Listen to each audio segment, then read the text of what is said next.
Сәлеметсіздер ме? Бүгін 3-90 бойынша жиынтық бағалау есептерін қарайтын боламыз. Бірінші есеп 0,2 санының жай бөлшекпен өрнектелуі. 0,2 тең болады. Жай бөлшекпен жазсам 100-2. Алымында бөлімінде 2-ге бөлемін. 2-ні 2-ге бөлемін 1, 100-ді 2-ге бөлемін 50. С вариантын таңдаймыз. Екінші есеп 2 минут сағаттың қандай бөлігін құрайды? Біз 1 сағатта 60 минут бар екенін білеміз. 2 минут сағаттың қандай бөлігін құрайды? 60-тан 2 қысқартылатын бөлшек 2-ге бөліп жіберемін. 2-ні 2-ге бөлемін 1, 60-ты 2-ге бөлемін 30. 2 минут сағаттың 30-дан 1 бөлігін құрайды. Келесі үшінші есеп. Суретте санақ басы О болатын координаталық түзу берілген. Яғни, санақ басындағы нүктемізді О деп белгілейміз, 0-ден басталады. Суреттегі мысықпен, мына жерде бізде мысықтың суреті болу керек. Мында мысықтың суреті және мына жерде тышқанның суреті. Суреттегі мысықпен тышқанның тұрған нүктелерінің координаталарын анықтап жаз. Тышқанды Т, мысықты М деп алдым. 0 мен 1-дің арасында орналасқан тышқанымыз, 0 мен 1-дің арасы тең 10 бөлікке бөлінген, және санаймыз 1, 2, 3, 4, 5, 6, 7. Яғни 10-нан 7, ол 0,10-нан 7. Келесі мысықтың орналасқан жері 1 мен 2-нің арасында орналасады. Демек 1,1, 2, 3, 4. 1,10-нан 4 болады. Төртінші есеп. Қай жиындардың қиылысуы бос жиын болады? А. Оң бүтін сандар жиыны, Б. Тақ сандар жиыны. Яғни оң бүтін сандар жиынының ішінде тақ сандар кездеседі. Дауысты дыбыстар жиыны, дауыссыз дыбыстар жиыны. Мінекей, дауысты және дауыссыз бұлардың қиылысуында ешқандай элемент болмайды, екеуінің қиылысуы бос жиын болады. Себебі дауысты дыбыс, ол дауыссыз дыбыс бола алмайды. Үшіншісін айтып өтейік, 3-ке еселі сандар жиыны 63 санының бөлгіштері. 63 3-ке бөлінеді, сондықтан 3-ке еселі сандардың ішінде 63 те кездеседі. 63-тің бөлгіштерінде мысалы 3 болады, 9 болады, 6 тағы сол сияқты сандар болады. А. Қарғалар жиыны, Б. Құстар жиыны. Қарғалар жиыны құстар жиынының ішкі жиыны. Бұл екеуінің қиылысуы да бос жиын емес. Сондықтан бос жиын болатын ол В варианты. Келесі 5-ші 3-тен 2, 6-тан 4, 9-дан 2, 12-ден 8 тізбегі берілген тізбектің заңдылығын анықтаңыз. Байқап отырсақ, бөлімі 3, 6, 9, 12, 3-ге артып жатыр. Демек келесі мүше 15 болады.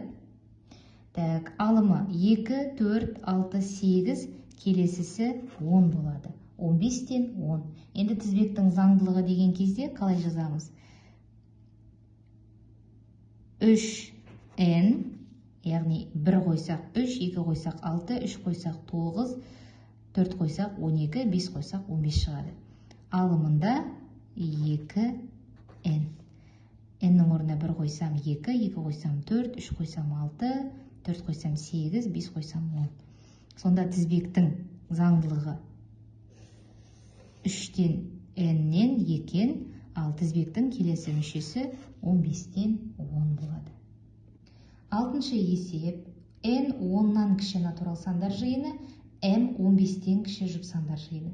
Белгілеуді пайдаланып жиындарды өрнектеңіз дейді. n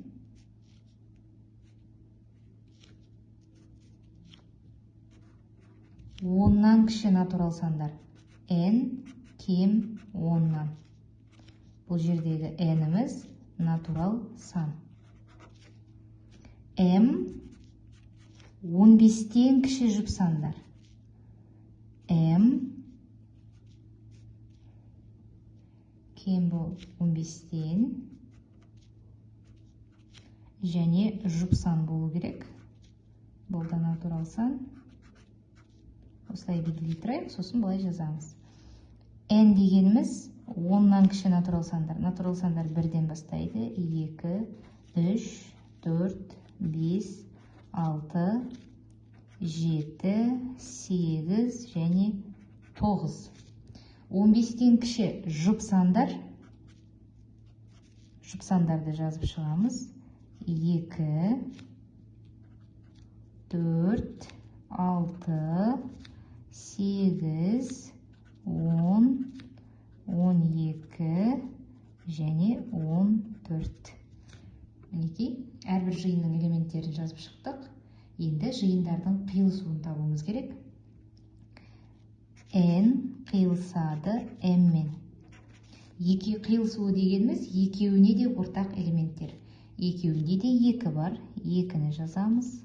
Екеуінде де 4 бар, 6 бар және 8 бар. M мен N-нің қиылысуы 2, 4, 6, 8 болады. 7-ші есеп. Әмина әжейдің бірнеше немересі бар. Олардың 8-і кітап оқығанды, 6-ы музыка тыңдағанды ұнатады. Ал 2-і тек кино қарағанды ұнатады. 4 немересі әрі кітап оқығанды, әрі музыка тыңдағанды ұнататын болса, Әмина әжейдің неше немересі бар? Жауабын Эйлер Вен диаграммасы арқылы көрсетуіміз керек.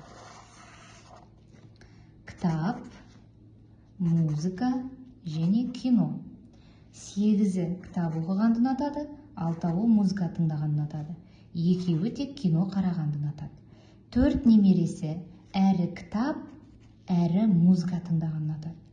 6-тан 4 аламын 2, 8-ден 4 аламын 4. Әмина әжейдің неше немересі бар? 4 қосу 4 қосу 2 және оған кино қарайтын 2 немересін қосамыз. 12 немересі бар.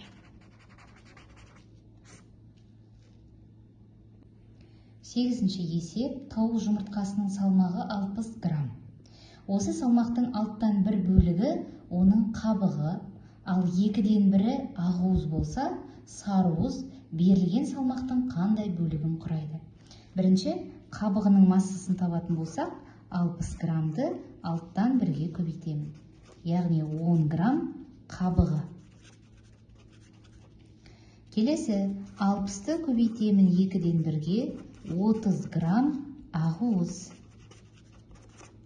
Сарыуыз берілген салмақтың қандай бөлігін құрайды? Бұл жерде немесе былай табуыңызға болады. 6-дан 1 қосу 2-ден 1 тең болады. Ортақ бөлімі 6, толықтауыш көбейткіш 3-тен береміз 4, 3-тен 2. Қысқартып жіберетін болсақ, 1-ден азайтамыз 3-тен 2-ні тең болады 3-тен 1. Сарыуыз 3-тен 1 бөлігін құрайды. Сарыуыз. Себебі бұл жерде екінші сұрақ тағы бар. Жұмыртқаның ақуызы мен сарыуызының салмақтарын анықтаңыз. Яғни сұрақтың асына осылай жауап бересіздер. 3-тен 1 бөлігі сарыуыз деп. Енді салмағын сұрап тұрған кезде міне қабығын тауып алдық. Тіпті бұл жерде қабығының нақты салмағы қажетті емес.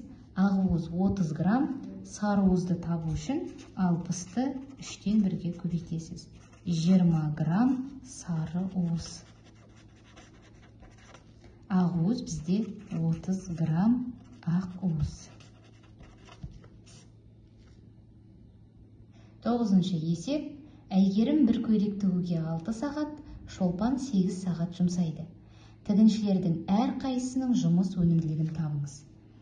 Әйгерімнің жұмыс өнімділігі 1-ді 6-ға бөлеміз, 6-дан 1. Шолпанның жұмыс өнімділігі 1-ді 8-ге бөлемін, 8-ден 1. Егер екеуі бірігіп тігетін болса, бір көйлекке неше сағат жұмсайды? Бірінші жұмыс өнімділігін тауып аламыз. 6-дан 1-ге 8-ден 1-ді қосамын. Ортақ бөлімі 24. 4-тен беремін, 3-тен беремін, 7. 24-тен 7. 1-ді бөлемін, 24-тен 7-ге тең болады. 7-ден 24, немесе 3,7-ден 3. Екеуі бірігіп жұмыс жасайтын болса, 3,7-ден 3 сағат жұмсайды екен.